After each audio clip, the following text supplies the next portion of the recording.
Hello everyone and welcome back to my channel. Today we will be creating a very clean and simple Christmas card. Well, if you're someone who loves watercoloring, this card is definitely for you.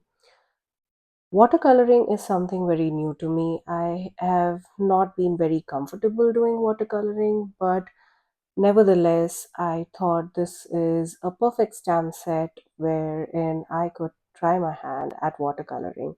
So here I have the Vintage Holiday Swag Stamp Set by Simon Says Stamp. This is part of the latest Sweet Wishes release by Simon Says Stamp, and I absolutely love this stamp set.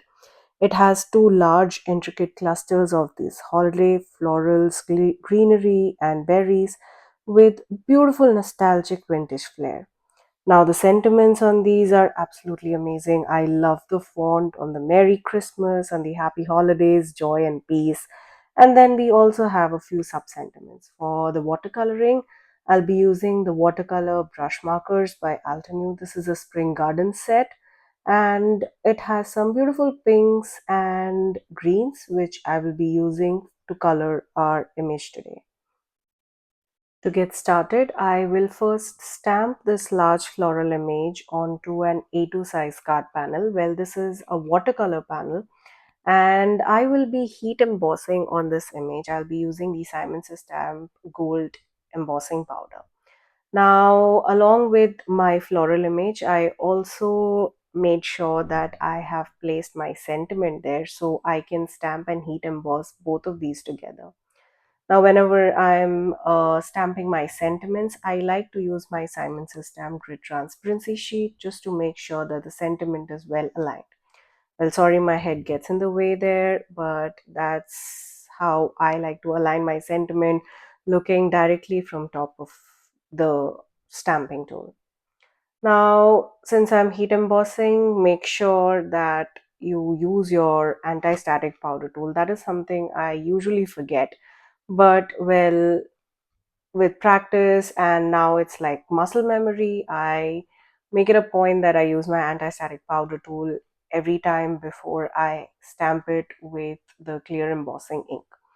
Now here I'm using the Simon Says Stamp clear embossing ink, which I absolutely love when it comes to heat embossing.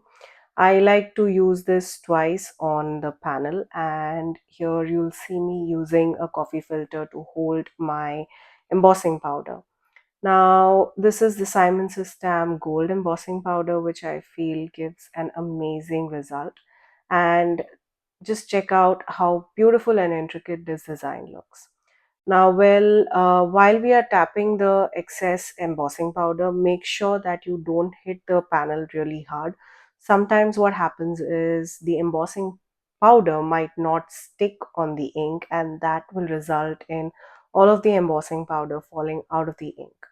Now, I like to use a little paintbrush to remove any excess embossing powder which is not on that stamped image.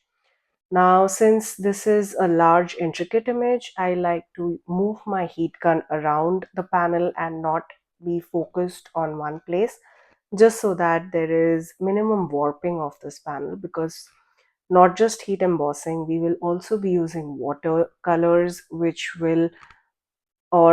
may further result in warping of the paper. One other benefit of using your embossing powder when using watercolors is that this embossing powder kind of creates wells where you can know where the watercolor is going, because since I am very new to watercoloring, I like to have a lot of help. So this embossing powder and the embossing ink is perfect for that. A regular stamped image just has outlines and I might get out of those lines. So that is why I prefer using embossing powder and ink or a stamped and embossed image when I'm watercoloring.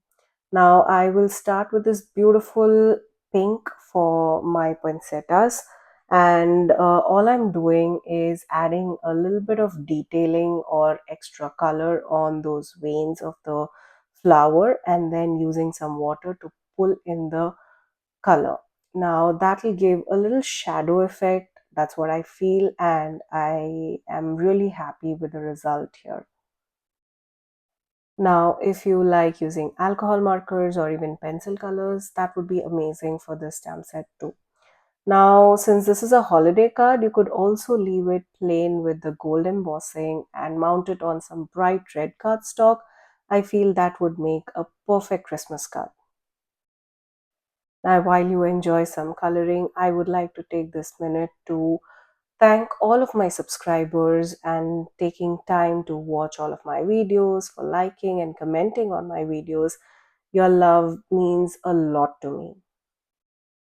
You can check out my Instagram profile where I will have more pictures using this stamp set. I have created multiple projects using this stamp set, and this is a perfect set for your holiday and Christmas themed projects.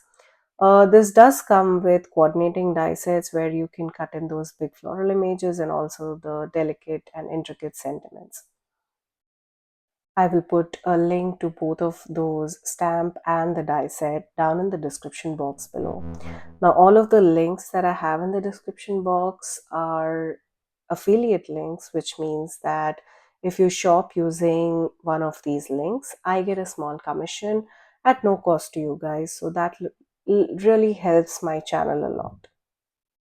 Coming back to this watercolored panel, once I was done with the pinks on the poinsettia and the berries, I used a brown shade to color in the pine cones, and then using light and darker shades of green, I colored in the leaves.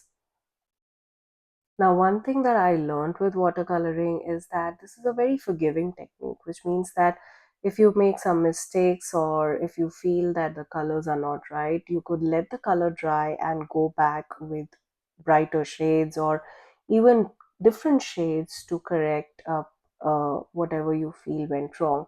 Now, here you see on top of that light green, I used darker green, and that made it pop a little more. Now, well, what's a holiday card without some splatters? So here I will be using black and pink splatters. Well, usually I would do gold splatters, but since all of this embossed image and the sentiment is in gold, I thought black and pink would add a little bit of contrast to the panel. Now, not a lot of splattering, just a couple of droplets here and there, and that'll give a very vintagey look to our card design. Now, once all of that watercolor splatters had dried up completely, I adhered this panel onto this beautiful pink card base using some foam tape. Since there is not much dimension on this card, I decided to pop up the entire panel. That's why I used the foam tape. I love how this card turned out. It was so easy and simple to create and definitely can be mass produced in a bunch of different colors. Now, watercoloring is something that I'm actually getting into, so I may not be perfect here, but well, I'm really liking this technique and the results here. I hope you had fun watching the video as much as I did using these beautiful watercolors. I would love for you to become a subscriber to my channel, and if you do subscribe or already are a subscriber, please make sure to hit the bell icon so that you don't miss the next time I post. Hit the like button and let me know in the comments down below if you have any ideas or suggestions for a future video. Also, if you'd like to share your creations with me on my Instagram, tag me there at rp_shutterbug. There's a link to that in the description box below. Thank you again for joining me today. Until next time, stay safe.